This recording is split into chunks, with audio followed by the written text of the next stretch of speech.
never dress a hoe. Hey, never dress a hoe because she can keep her legs closed. I love it. Hi, and welcome to the first episode of season 2 of Queer, Black, and Awkward. I'm your host, Orion, and next to me I have Thoko. Okay. Actually, question: When is this thing gonna come out? Is it gonna come out real late? Like, maybe like a month from now. Okay, Yeah. fine. I'll still be hot. Okay. You'll still be hot. But this is gonna be cut out because like it's an illusion, you know. They don't need to know it's gonna come out. But yeah, so we have made it to season 2. If you are watching on YouTube, I now have 2 microphones. You know, so that's an upgrade for season 2. Wait, you know people can make money off of YouTube? They monetize the Yes. videos? Is that how you afforded this mic? No, it's my hard-earned 9-to-5 job. I don't earn any money on this yet. Not yet. But yeah, so thank you for tuning in thus far. On today's episode, we're just going to, you know, explore a bit of this fine creature that's sitting on my right, I mean. Just, you know. Now you got me confused because I'm like trying to like figure out on the laptop. What? If people are watching. Like, left, right. Just do whatever, you know. Just be. You know, school was really hard for me. What? Like, just education was hard. You know, left, right, up, down, 1 + 1 = Whoa. 2. It was so rough. That's why I ended up in the arts. Same. But, like, not. The basics that were not hard. I mean, but no shade to you. No, I was actually, like, growing up, I was a bit slow. Uh-huh. Well, because I was an artist, whatever. But, like, so when I was little, my parents had to put me through different schools because one, I hated going to school. It was always a mission getting ready for school. Mm-hmm. And then also there was this one like kindergarten, right, where the teacher kind of saw how distressed I got, and she would separate me from the kids. Mm-hmm. And like just like let me hang out at her place and feed me. I was a fat baby. I love food. Side note, whenever, you know, when they feed the baby, they put the food next to their mouth, they open their mouth. I would just keep opening my mouth. So they'd have to feel my stomach to see if I was full. I still open my mouth. But so the teacher would separate me. And because of that, I wasn't progressing at the same speed as all the other kids. And so like, my English and language was a bit slow. So my parents had to move me out of that. Okay. So it took a while until I got into the hang of education, school, and talking. Yeah. Now you're more articulate. You should see me eating. And you can communicate. You always be eating anyways. But that's something that has not changed. I haven't even introed properly. You went on your tangent. So I'm going to intro this properly. Okay. Intro. So, yeah. You can now find Queer, Black, and Awkward on iTunes, SoundCloud, TuneIn, Stitchin. Basically anywhere you can listen to podcasts. And if you want to see the visuals, you can just search Queer, Black, and Awkward on YouTube and, you know, see what Thoko looks like. He is some dark chocolate. Actually, all those sexy I'm Cafe Mocha. Okay, Cafe Mocha. Okay, Cafe Mocha. Sorry, Cafe Mocha. That's your nickname, Cafe Mocha. It's actually so sad. Like in my family, I'm technically like light-skinned to my family, except when you put me in the sun for like 2 minutes, it's like poof, nope, no more. Yeah, no, I feel you. So before I start with the questions, I usually ask my guests what's their mood and color. So I'll go first. My mood is joyful. And my color is mahogany. Oh shit. Okay. Ooh, What's your fancy. mood and color? My mood is definitely happiness, and my color is pink. Pink. Okay. Yeah. Life is good right now. Yes. It should always be. It is. And you know what? It's like, I mean, the last, like, I think between like 2010 and 2014, it was like up and down. And so for the first time, like, things are consistent, emotionally consistent. And there are like good days and bad days, but I always get back up again. And so I'm just like, yeah, emotional maturity. Here I am. Yes. So, when you were growing up, what TV show or movies, or a movie, or if it's like multiple movies or a TV show or multiple TV shows that you like encountered while you were young that like inspired you to work in the entertainment industry? You know what's so awkward? You said work as if I got a job. Like, I okay, float. like No, but like your interest. okay. So side note, if I burp, I'm sorry, everybody. It's You're age. human. It's okay. But I remember, so back in the 90s, we didn't have cable. We had the, what do they call that? VHS? The, you put it in and Yeah, Yeah. VHS. Mhm. Yeah. and Videotape player. And so like my dad had Lionel Richie live in concert and Whitney Houston live in concert. And so as a baby, because I was slow and I was big. Fuck, I was a big baby. What I would do is I would just sit in front of the TV and I would literally just watch these live performances. And so the story is that I would always have to have a lotion bottle or one of those, like a bottle thing. And I would hold it to my mouth and I would like lip sync and pretend that I was part of the concert. And so if they were trying to get me to sleep or take a nap, they would give me the lotion bottle. I don't know what they call it in English, but they put you on the back. They have like a wrap thing. They wrap the baby, ethnic. Like a sheet or Yeah, like it's an actual fabric. a cloth. Yeah, something. and then Okay. you put the baby on your back and you tie them. And so I would always, they would give me the lotion bottle, I would hold it and I would pretend I was performing. And then the only way they would know that I fell asleep was when it fell down. Okay. And so for me, in terms of TV and television, that I think now when I look back in hindsight, that got me into the entertainment industry was that moment. Those like live concerts of Whitney and Lionel Richie. Oh, side note, right? Oh my gosh. So it was the time when he came out with Dancing on the Ceiling, right?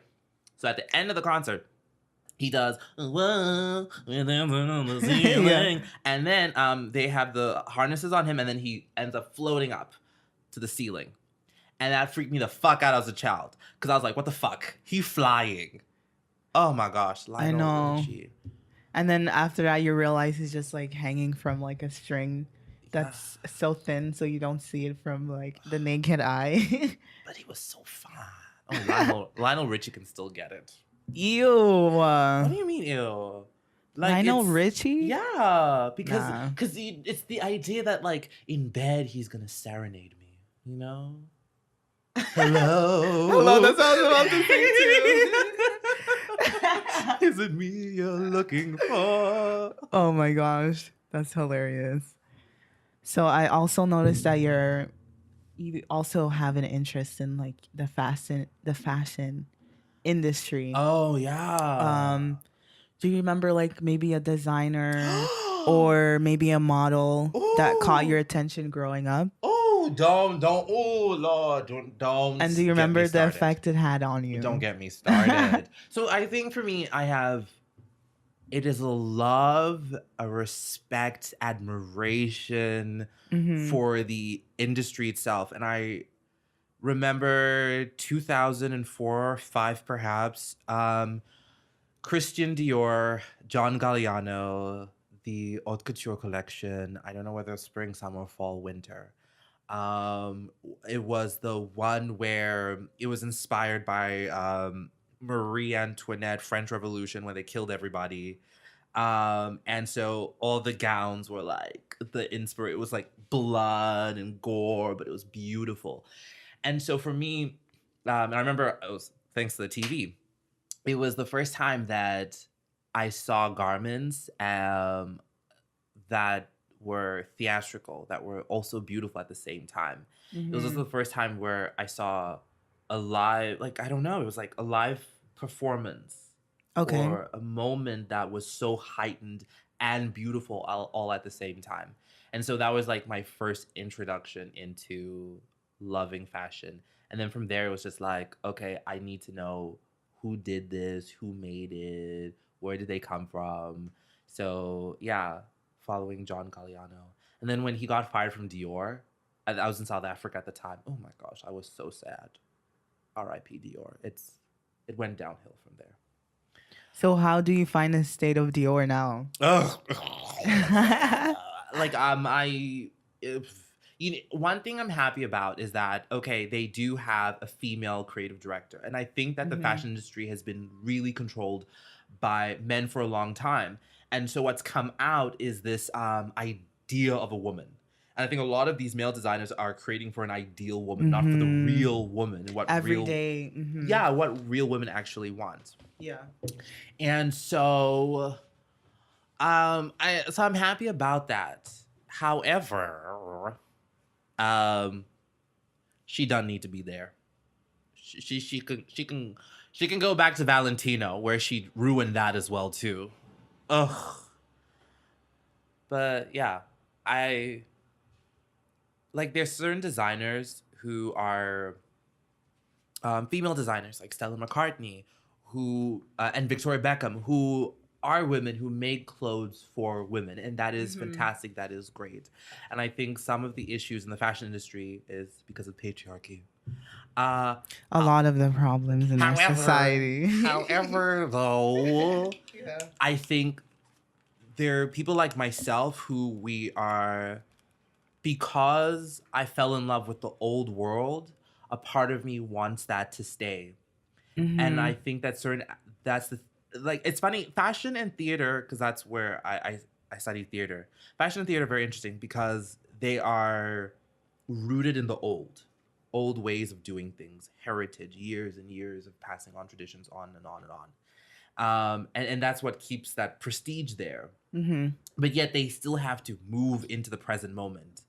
And so I think that the thing that I love about fashion is that oof, Oh, damn, my phone. I think the thing about fashion is that Mm-hmm. they're elements of the old. So like the haute couture, where literally no one can just claim that they're haute couture. Like there's a process that you got to go through. You got to fulfill certain criteria to do that. Mm-hmm. The ways in which the designers work with the clients and don't share that private information. That's part of the heritage of couture. And so, because I fell in love with the old world, I still want elements of it to be there. And that relates also to certain designers and certain houses that, great, you have someone creating clothes for women. But however, we need one or two who make clothes that are for the ideal woman or Because, like, an not people are going to be illusion. stepping out in these elaborate outfits that they have on the runway. Like, no one has time to No, be doing that. but for me though, Yeah. it's this feeling that I get that I'm just like I feel elevated. I Mm-hmm. feel like, oh my gosh, I want to live in that world. And so, yeah, so people like John Galliano when he was at Dior, Alexander McQueen before he died, Valentino before he retired. I mean, even Christian Lacroix, who some of his shit I did not get, but stuff, people like them, as Zena Laya before he died, I think this year. Like, people like that, they made clothes that, oh my God, it was just like, how the fuck did you do that? That is so beautiful. I can't wear that in my everyday life, but who gives a shit? I just want to look at it. Look at it, yeah, for sure. I feel you. So do you feel like the knowledge that you have in fashion influences the content you make or the art you make? And how or in what ways? Um, I think it does. This is an issue that I have, like with film school or certain artistic institutions. Mm-hmm. When you have students there, they're told that, oh, you do film, you study film, watch film all the time. I don't believe that. I think that if you choose to be an artist, you should expose yourself to different mediums. So if you want to make film, great. But look at architecture, look at photography, read poetry, read literature, actually, read stories, because that's going to influence how you write a script, because there are multiple different characters out there. Look at photography, look at images, look at how color is used and angles and all that kind of stuff. And so I believe in exposing myself to various art forms. So whether it's fine art, like sculptures, installation pieces, as well as fashion. And so oftentimes when making content or making work, it's not very clear as to how is this particular show influencing the work. It just finds its way, fragments of it finds its way in there. But I mean, one example is that like because I saw John Galliano's shows and how they were so out there and they were really bold and powerful. I remember a lot of my performances back in the day were always hyper. What kind of performances? Oh, honey child. I did this one performance in drama school. It was my final year, so I was like, okay, whatever. Basically, I got this table, filled it with like pastries and desserts. And before I talked about how I was afraid that I had never experienced hunger and that I was afraid of poverty coming from a middle-class background and in a country where there's extreme poverty. It was just growing up a fear that if you don't do well at school, this will be you. You'll be on the streets. And so I wanted to question, like, okay, I'm done with drama school. Am I now going to be poor for the rest of my life? What do I do now? And so, yeah, had the cakes on the table, took my clothes off, danced, and I rubbed all that stuff all over my body. Okay. I don't know where the video footage is. It's out there somewhere. But shows like John Galliano's where they're very impactful. They hit you in the gut. And so that was the kind of stuff that I wanted to make. So that's the inspiration there, that I want to make stuff that like hits you in the gut. That is an experience. Okay. So I'm not necessarily interested in depth. I'm more interested in giving you an experience, making you feel something. Like evoking emotion. Yeah. And so, yeah. So even when I did my one-man show, it was never, even though it was, people didn't like it, a lot of Black people did not like what I did, though. It was really about the experience of it. And yeah, when you come watch my show, or if you encounter one of my presentations, you're going to have an experience. No, I feel that. I can actually attest to that. It is an experience. Oh, gosh. And it sometimes hurts my body. Like when you cover yourself, like, oh my gosh, I did a shorter performance at Pride last year. I was on the BQI stage, right? Okay. And it was so funny because like I saw these little kids. I was like, oh, fuck. And so like I basically like stripped all my clothes and I had honey and cream and I poured it all myself. And the audio track was playing this guy talking about being femme in gay culture and how like your body, you're not often sexualized. You're slightly embarrassing. You're less than compared to other cisgendered masculine gay guys. And so the idea was that like, and I think what I like to do with my stuff is that even though I'm a little yummy snack, my body is not the number one choice. My body type is not oftentimes sexualized. My body type is not commercial. I'm not every guy's gonna be like, ooh. Drooling, yeah. It's not the ideal beauty. And so what I like to do is I would like to sexualize myself. I like to objectify myself because no one else will do it. Yeah. And it's not fun when you're rubbing cream and honey, and it gets in places, right? It gets And not only that, it gets sticky when it dries. try So. sitting on the subway, right? Like smelling like whipped cream. Yeah. And your coochie coo is sticky. Yuck. But tasty as well. Not when it's like dried up. Yeah. That's something else in the moment, but then after it dries up, that's another. Yeah, I'm gonna just leave that over there. So You're about to out yourself right now. Because I know how like you like to come across like, no, never done that. what? It's true though, but okay. I know you've done things. Hey.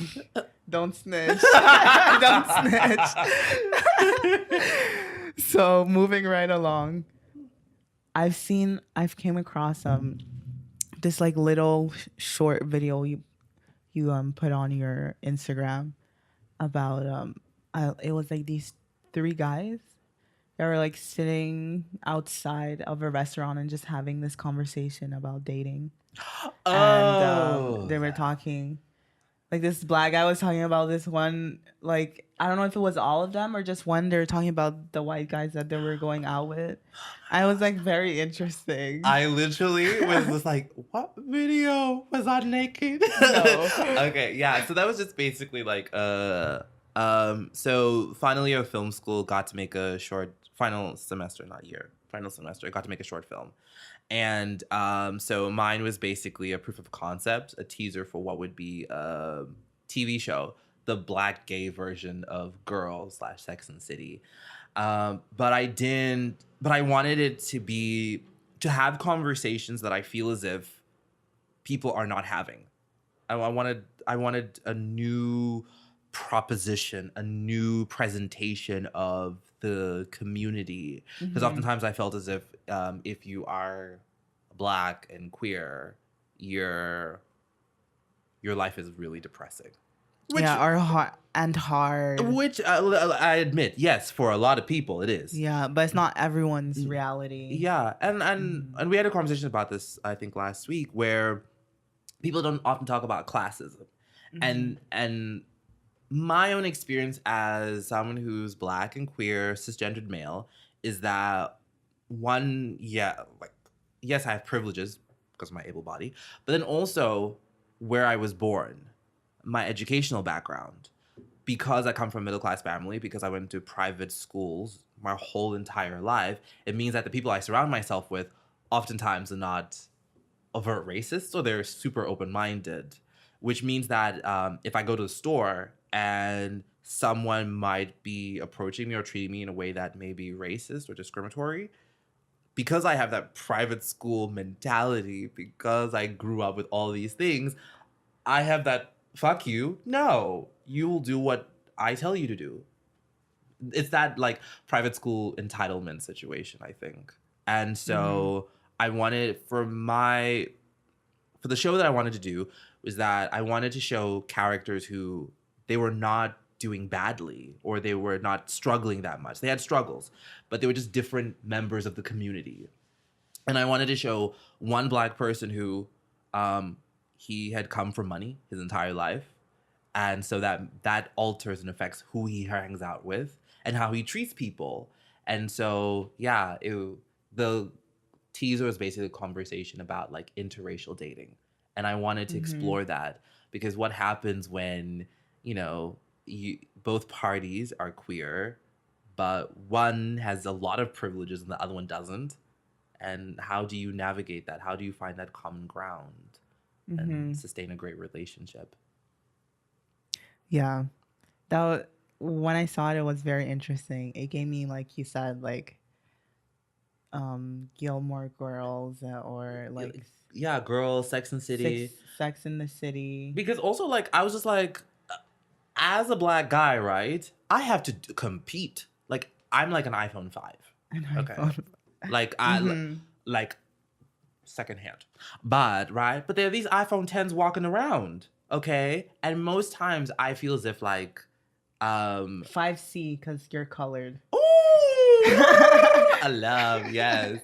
But I feel as if like shit. Like sometimes like I see guys like I'll literally like I don't know like I'll see another black guy and I'm just like I have to compete with this white one, with this Asian one, and this Hispanic one. Like, oh my gosh. I know. Why do y'all just want the white dude? Have me. You walked me into my next question I was about to ask you. Okay, yeah. So good segue. Thank you. You're welcome. So like your experience with like dating or hooking up or whatever the kids call it these days. What is it? Talking, whatever it's called these days with people that are not like outside of your race. How was like your interaction, and how did that influence that teaser that you made? Hold on. Am I gonna burp? Hold on. What? Ooh, oh Lord. Okay. You let it out. Let it out. Oh gosh. I think sometimes I'm also like the wrong person to ask that question to, because one, I've never been in a relationship. Two, I've never been on a date.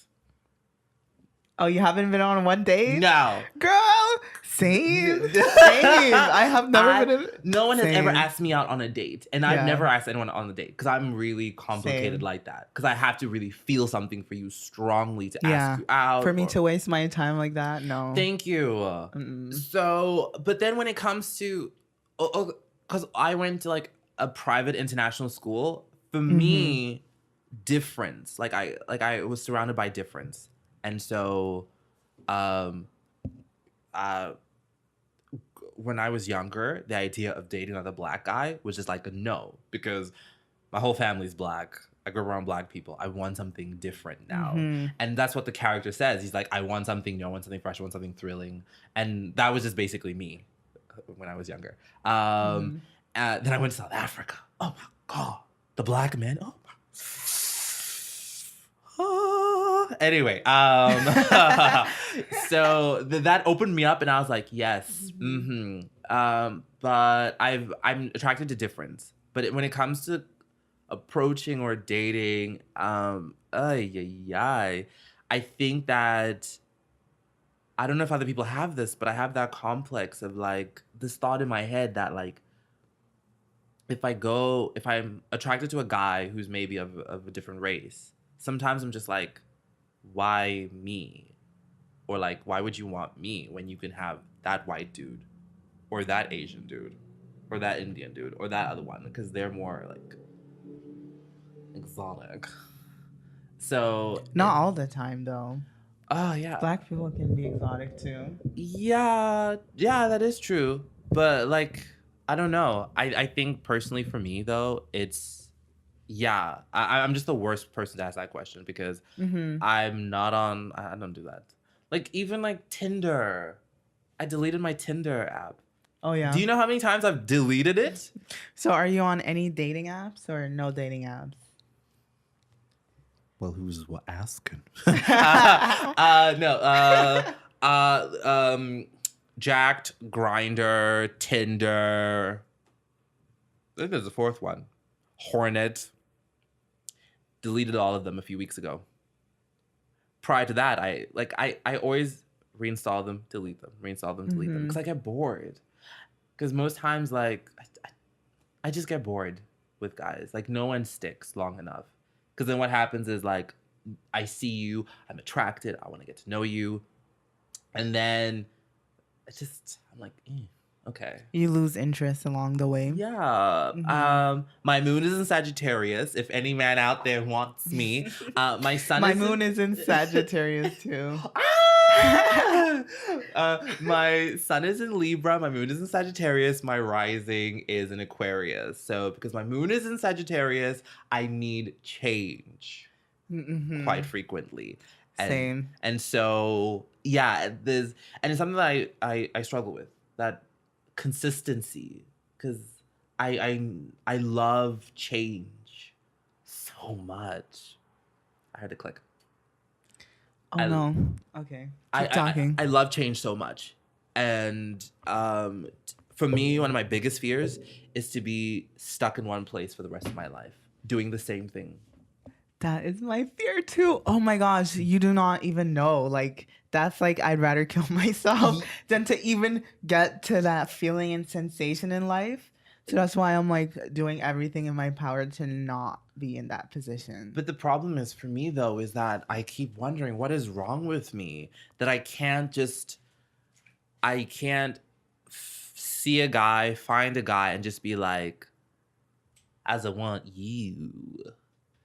No, it's like after a few weeks, months, maybe, I'm like, oh, I need a new love. And perhaps I love the thrill or the sensation of something new and fresh because it's the unknown and I'm figuring it out. And there's a discomfort in it. Yeah. And I find that also that like I operate a lot better in the unknown. If I know what's happening and what's going on, I become lazy, I become careless, I become reckless. It loses its importance. Okay. But when it's, oh my gosh, it's new, unknown, then I'm just like, okay, I'm on my A game. I have to like be present. Yeah. I know, I feel you. Man, relationships are very they're When I get there, they're interesting. Can I tell you, right? I remember growing up, like back in the day when E used to have the E True Hollywood Story. Oh yeah. I remember watching those. Oh my gosh. I saw Elizabeth Taylor's one. I think I also saw Mick Jagger's one. But a lot of these people, every time I heard people's stories about divorces, their multiple divorces, I always felt a connection. And I always, growing up, I just had this thought in my head that if I was ever straight, I would be divorced multiple times. There's just something in me that's always just been like, if you get married, like too soon, like probably in your 30s or 20s, you will get divorced. Yeah. And so probably it's best that I'm gay and alone. Because I would be getting divorced a lot. Oh yeah. How rude, right? It's a timer. Is your phone the like second co-host? Yeah, I feel honestly. Do I have to time this camera? So we're near the end of the podcast. No. Yeah, I know. No. And I feel really bad because I don't feel like I really answered any questions. No, you did. Because I just feel as though like I just made a damn fool of myself. Okay. No. Oh, before it ends. So hey y'all, my name's Thoko. Into the mic. I'm Thoko. Follow me on Instagram at Thoko Masakini. I'm single. So what kind of guys am I mingling? Jesus, I wish. But for you, I could. What kind of man am I looking for? He needs to be confident in himself. Okay. He needs to be secure. A little bit of a belly is pretty good. I like to cuddle like that. So you're not into abs? Actually, no. It's fun to look at, but no, not really. Okay. Yeah. I used to be a chubby chaser. Like I like them chubby. Oh damn. Okay. Yeah. So oh my gosh, if he's tall, chubby, right? Nice hands, nice feet, a little bit of hair. Damn. Oh my god. Don't get the seat wet. Oh my god. Never trust a hoe. Never trust a hoe. Never trust a hoe because she can't keep her legs closed. Oh my god. Yeah. Okay, so that's your PSA. So at the end of all of my podcasts, I ask my guests, what is a queer, awkward moment they have faced in their life, past or present? It doesn't matter. Oh my gosh, I've been waiting for this. Tell me. Okay, it literally happened Saturday night, right? Okay. So there's this guy who I've kind of been hanging out with. I'll just call him Baby Daddy because he's got kids. Okay. Which is great because it means his sperm works. So I'm trying to get pregnant. So I've been hanging out with him. And so Saturday night, I was just like, okay, let me go get me some ice cream. Because downstairs from my place is a bar. And he was there. And he was just like, hey, going out onto Church Street, come with. So I was like, okay, fine, cool. So I went back up. I got changed. I didn't change my panties. I didn't put on a fresh pair of panties, so you know it's in a rush. Okay. They weren't dirty. Anyway, and so yeah, I went down and I even put on my sexy kitty ears. I was ready to go. And so he's like, all right, let's go. We're getting an Uber. And we went out of the bar and his friend was standing literally outside my front door. He looked me up and down, gave me a look, and was like, no. And I was like, oh, okay. I'm gonna go. And so baby daddy was like, where you gonna go? Where you gonna go? And I was like, I'm just gonna go. Because by this point, it was like super awkward and embarrassing because this person who I don't know basically just like looked me up and down and just said, no. Like, just like, you can't sit with us at all. And I couldn't just go back home because you're standing in front of my front door. So I literally walked like around the block and then I had to take the back way into my apartment just to avoid them because I was so embarrassed. Yeah, and then I told baby daddy that like, okay, you know, that was a really awkward situation you put me in. And he was like, it took the whole of Sunday because he wasn't getting it. And then finally he apologized for it. He was just like, hey, you know what, come meet my friend, he's not that bad. I met the friend, not impressed, didn't like him at all. Whatever. Then, yesterday, what was yesterday? Was yesterday Wednesday? Thursday? Oh, yeah, Wednesday. So I decided, okay, let me go to Starbucks, right? Get my white girl energy on. All right. So I go. And while I'm walking, I see a guy and I'm like, he looks familiar. He looks like baby daddy's friend. But you know what? I'm listening to my disco. I'm feeling frisky. Fuck you. So I ignored him, walked into Starbucks, and I knew he was behind me, but I didn't like leave the door open. I just opened it, walked in, showed him, right? But then in my head, I was like, it's probably not him, whatever. But it boosted my ego. And then later that evening, baby daddy was like, I bumped into him and he said, how was Starbucks? And I was like, how did you know? And so he said, out of transparency, I'm gonna like show you this. So he basically showed me the text messages between him and his friend and some of the voice notes where his friend asked, hey, that friend of yours, like, I saw him today. I thought we were cool with each other. Does he not like me? And in that moment, I was just like, yes, bitch. Now you know. Now you know. Because literally in that moment, it was just like, you know what? Good. You felt the same way that I felt, which was unsure. Yeah. Like, who is this person? I don't know them, and yet they're making me feel in this kind of way. And yes, with my cinnamon dolce latte venti. Oh my gosh, that's one thing I hate about Starbucks. They're like stupid extra words for small, large, and medium. I just say medium or large. I know. I say bother. Large, and then they're like, then they correct me. They're like, venti? I'm like, yes. I said what I said, large. I think because I exude like suburban white girl energy. They're just like, you mean venti? Oh my gosh. And you know what? I love a pumpkin spice latte. Pumpkin? Fuck. You're so basic. Oh my gosh. And then pumpkin spice latte, right? Disco playing. Oh, I Naomi Campbell walk it. Wow. Yes. That's why I'm single. Fuck. That's horrible. Anyways, we're gonna end it here. Thank you for coming on to the show. Thank you for having me. It was a good interaction. Oh my gosh, this was so much fun. I know. I feel like we can keep recording for a hot minute. Yeah. Anyways, you can find him on... You can find me on Instagram. Just Instagram. Don't try and stalk me anywhere else because perhaps there are other videos of me that are unauthorized. Instagram at THOKOMASIKINI.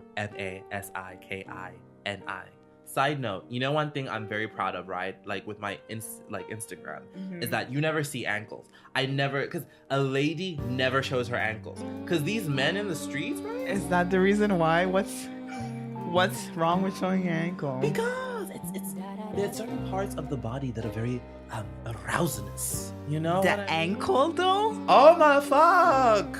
These men are pervs, right?